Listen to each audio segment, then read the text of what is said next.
Hi, and welcome to the farm. We're talking You've Married the Farmer, Now What? And our guest today is Sarah. We're joining Sarah on her incredible journey from moving from the city of Bathurst, New South Wales to her farm.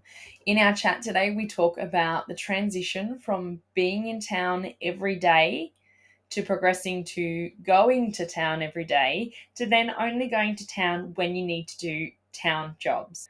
We'll be exploring the highs and lows of farming and transitioning to the farm. In our chat today, Sarah also tells us about the secret of list making in everyday preparedness, as well as in an emergency situation and the context of some of those cases. So come with us to the farm as we chat with Sarah today.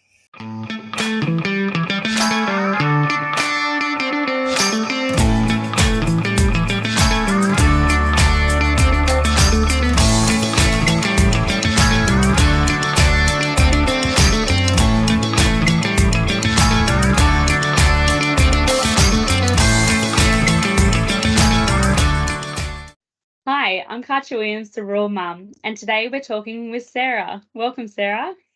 Thank you for having me, Katja. Can you tell me about yourself, your family, and your farm? Sure. I'm a Bathurst born and bred girl, very much the townie. I never foresaw the life that I'm currently living, so it was a shock to the system, to say the least. And I'm now married to Hamish. We've been, 10 years of putting up with each other. Now we've passed many ups and downs during all of that. And we've got two little boys now who the eldest starts kindy next year and the other one hot on his heels, albeit 2 years apart in age. Perfect. That's beautiful.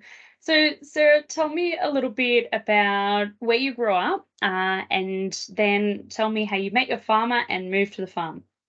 Sure. So, as I said, I was a townie, so I just had a very standard town life in regional New South Wales. So I was always around friends that were farming families and various things like that. But my parents had been in town. They had their 1,000 square metre block.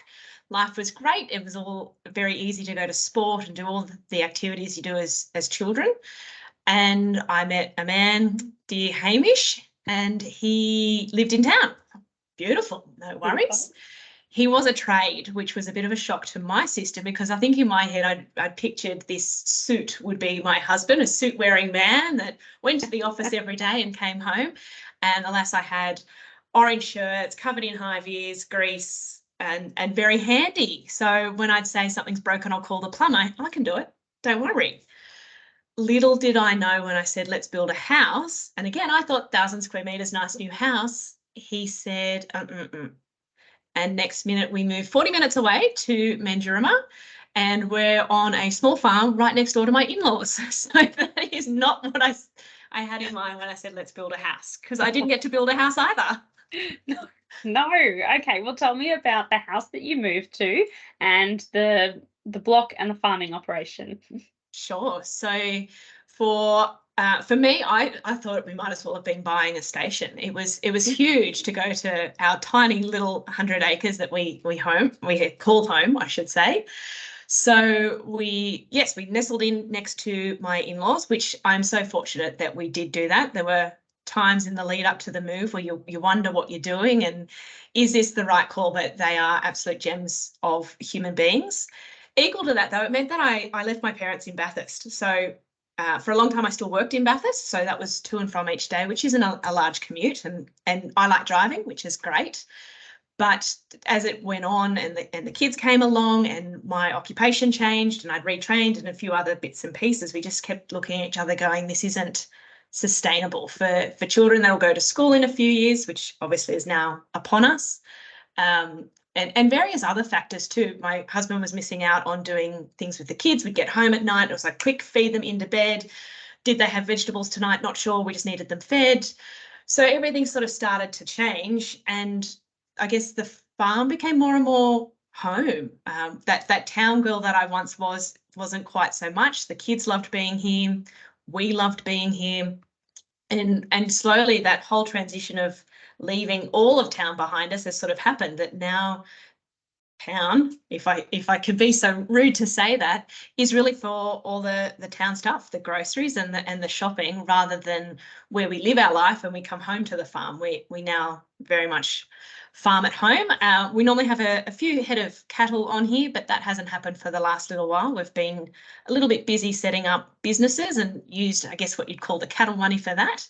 And over time, whilst I retrained and diversified, so did, well, Hamish didn't retrain, but he opened up his own business as a, well, I guess he contracts to farmers in the area, but fixing and installing water lines for them, and a lot of farm machinery repairs and maintenance, as he's a welder by trade. So again, we ended up back on farm and helping farmers. So we're, despite being small in our acres that we do ourselves, our life revolves around it, because I'm doing conveyancing for the farmers in and around the area, and my husband's purely on those farms. So harvest, sowing, everything in between, we very much feel the seasons, even though it might not be on our own farm.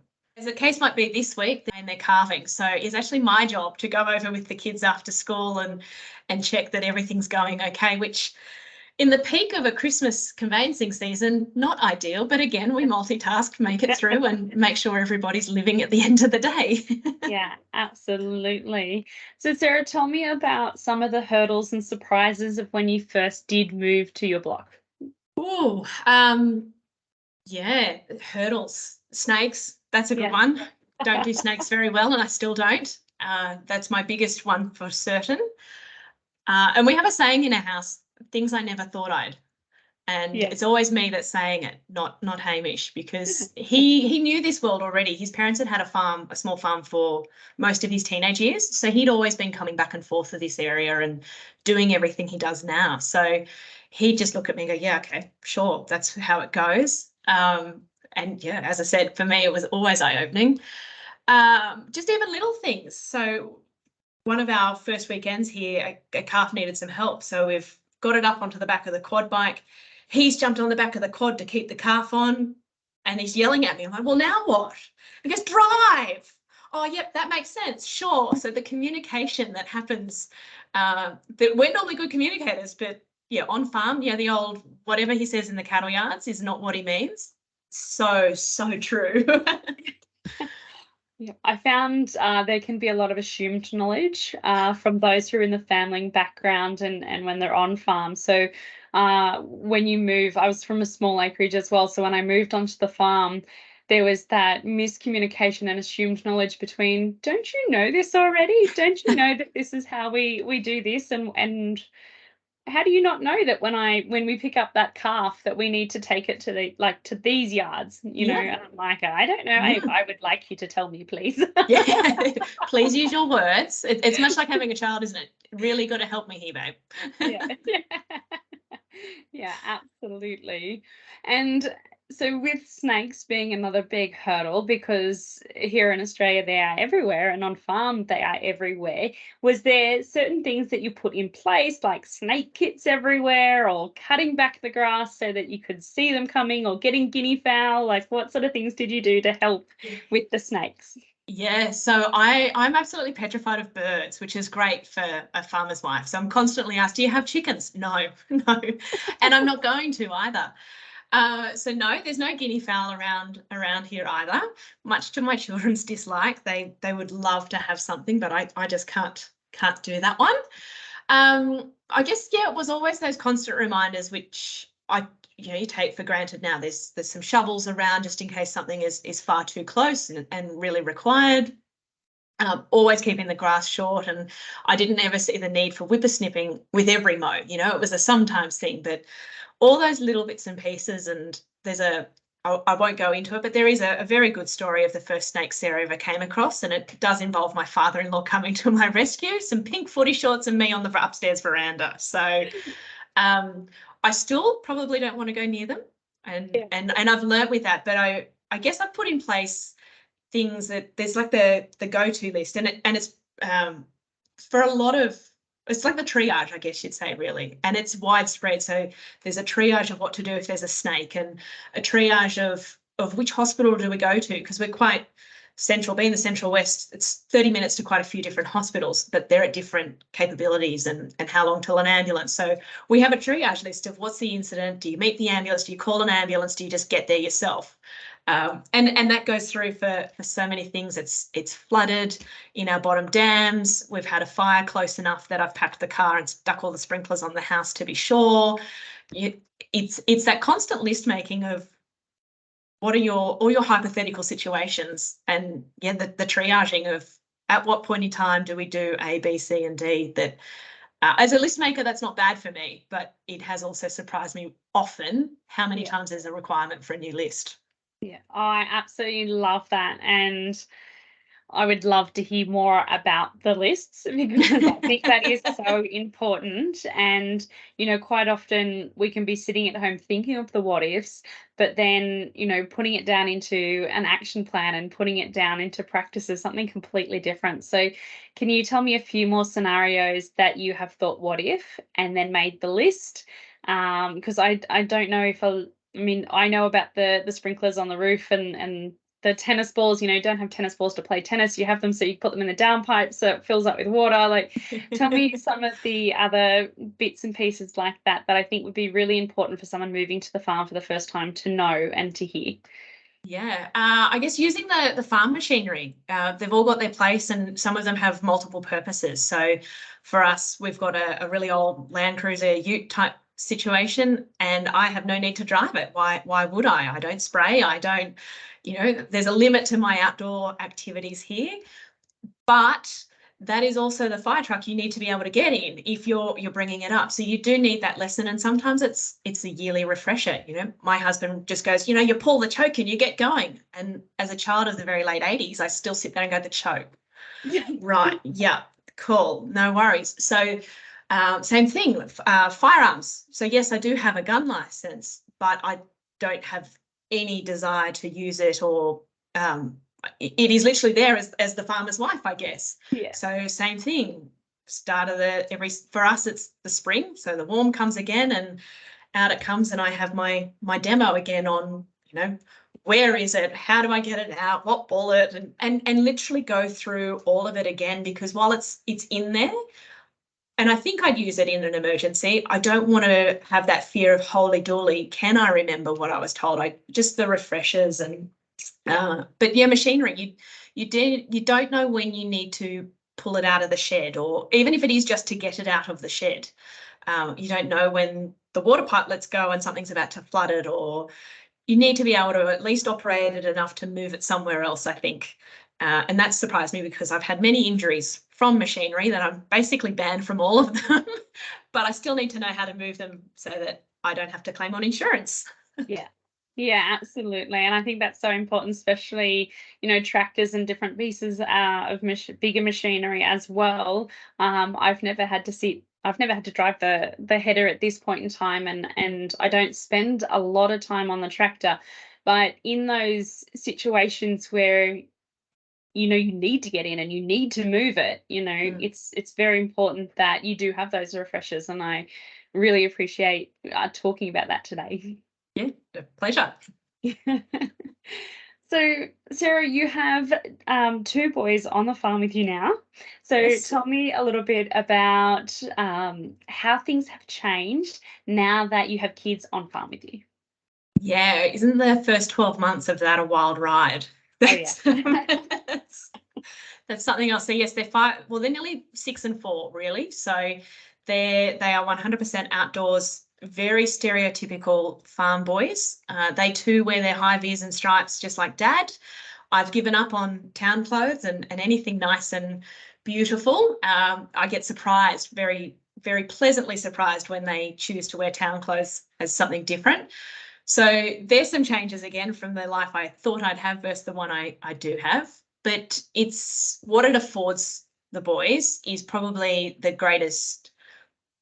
Well, it's the joy for me, really. I don't know that there's another word for it, because being able to see them with all their toys and everything else that they have outside, they are truly recreating everything that they see. And I'm very blessed and grateful that they don't know another life at this stage. It's quite a simple childhood for them. They are truly out there with spare pipes and fittings, and a bike that's totally disheveled, but they've put everything onto it, and that's their spray bike, and off they go and they spray my yard for me. They've made many water features and fountains. But with it then came some more lists. What happens if one has asthma? So the level of asthma and how soon do you go? And snakes, making sure they're aware of if snakes aren't harmful, but you need to be leaving them alone. And I work inside our home. I'm a home-based business, so they're often outside, and I'm not completely supervising them, as much as that might be a little bit shocking to say for others. But I can hear them. I assure you, I can hear these two children. But there's an autonomy and a growing up and responsibility that they're getting quite young. And you feed the dog, and I don't know, even simple little things, shoes and hats, that you don't go outside unless the shoes and the hats are on. And a lot of that's for their safety, but it creates some other little things of in-house things that it helps them with as well. Yeah, absolutely. And I love when you were saying about the games and things that they play. I think their imagination just blossoms in that environment. And I love that I don't have to worry about their volume, because I have two young boys as well, and a daughter, but I don't have to worry about the boys' volume. They can be boys, and they can, play their games, and I'm not too worried about that. Well, the safety. Let's just go with safety, because Let's the go with safety. And not to take away from girls, I know some very wonderful, adventurous, bold-spirited young ladies, but yeah, two boys that they've got a lot of rope. Actually, we give them a lot of rope to find out where their lengths are, as to where they can pull up. And we were actually in the shed one day, and we've got an old hydraulic, like, pump action hoist in there, 1,000-ton hoist. I'm probably not using the right words, but that's what I'm going to call it. And one of my husband's clients was there, and he happened to look in the shed, and here is our youngest holding onto the hook of the hoist in the middle of the air above the concrete shed. And they were lifting the engine out of the car, and he goes, well, he was sitting in the car, so they'd had the 2-year-old at the time as the engine. He was utterly horrified, and we quickly brought him down, but we sat there kind of proud that they thought about how to make it work and how to hold on, and he'd hooked him up, and they were pretty good at it. So the imagination certainly runs wild. Yeah, absolutely. And definitely on that safety note as well, like, my two are climbers. So the safety precautions that I had sort of thought that I would need to put in place, I needed to almost double or tenfold to make sure that, they weren't climbing things or doing things like that without supervision. But then also you mentioned, with your asthma plans and things like that, we've had to do a couple of calls of the ambulance to the farm, or to try and work out those logistics of which hospital, and do we just get in the car and drive. You mentioned asthma, and I think asthma is one of those things, particularly with yard dust or seasonal asthma that's linked in with hay fever, and those sorts of things can sometimes be overlooked on the farm if it hasn't been experienced before. So having those puffers and spacers on hand, or having that action plan, is really important. We've had one of our boys stop breathing once, just due to asthma, and he started breathing again. He was fine, but in that moment you sort of think, oh my gosh, I don't have an action plan for this. Yeah, and the little things. What do we do with the other kids, and who can we call? And and look, we all learn as we go along. So maybe that's one of the best takeaways I've got, is that I don't have all the answers still. And that's what, 9 years of living on a farm, I still don't have it all, because it keeps changing. The children are changing, the lifestyle, the things we're doing. Don't be too hard on yourself when you suddenly go, oh shoot, how did we not ever make a plan for that? Because there's a time and a place, and we work with what we can and what we know and what we can foresee. But if we could plan for every occasion, we'd be in a lot different position to where we are today. And the reality is, there's sometimes that we won't have something in place, but that's the lesson, to take another stop and reset, and make sure you do put something in place for the next time, because you don't know when, unfortunately, when it's going to happen. And look, having a puffer on any farm, I think a good ventolin sitting there can't hurt for anybody, even if you've got no history. It could be a guest that turns up to your house one day, and that bit of Ventolin for an asthmatic or otherwise, non-medical advice. I put a disclaimer on that, but you know, a Ventolin there, it could be something that $5, $10, whatever it is, you don't know when you may pull it out one day. Yeah, absolutely. So Sarah, tell me a little bit about when you moved to the farm for the first time. Did someone give you a piece of advice or a mantra that you still refer to today, or you think that was a gem? Yeah, that one goes to my mother-in-law. Absolutely. She very kindly put her hand on my shoulder and she said, "Darling, the hardest thing will ever be will be to make him leave the farm." And she is right. I thought at the time she meant move back to town. No, she means to go do the shopping, to drop the kids at daycare, to plan a holiday, to do anything in life. It will be very difficult to get him to come. Once they're off, they're usually fantastic. But the getting off, very, very tricky. Do you have any steps or lists that you go through to make sure you can get your farmer off farm? Oh, look, if it's really important to me, I just book it. So Yeah. I do. We have reached that stage now, but I also know not to abuse that. He's a great dad and he's a great husband, and he does like to come with us. So I'm probably just a bit mindful of what I do book, and I'm also aware that during the peak times, and I do use my words and make sure that we keep communicating, but in saying and then I make plans when we get to particularly sowing and harvest. And as I said, that's not for us, but he's contracted to be doing those tasks. I can't stop the lives of myself and the boys for the 6 or so weeks that that's often going for. So I make sure I let him know that we're making plans, and those plans are simple things. It's dinner with friends or either set of parents or whatever it might be, an activity to take the kids to. You are very welcome if it happens that you can come along, but we're also not expecting you. We know you've got that happening over there. If it rains, please jump in the car and come. But yes, you've got no obligation, and we've made this plan knowing you can't come. So communicate, I guess, and pick your battles. Yeah, absolutely. And so, Sarah, that probably comes to the end of my official questions for today. But did you have any more tips, tricks, advice, or stories to share with the rural mum community for those moving to the farm for the first time or returning back to a family farm that you found helpful in your journey that you think they would be able to potentially apply to their journey? Back yourself. You are stronger and far more capable than you could possibly think you are, and you will reap the reward of backing yourself. But with that, be gentle on yourself too. When it doesn't go to plan or how you thought, or you weren't as successful, be it individually, as a couple, as a family, that's okay too. There's a lesson in it, and you reset, restock, and go again. But you can do it. Yeah, absolutely. Thank you so much. I think that is something that we need to hear and we need to remind ourselves every day. So thank you so much for that, Sarah, and thank you for Pleasure. being here. Pleasure. Thank you.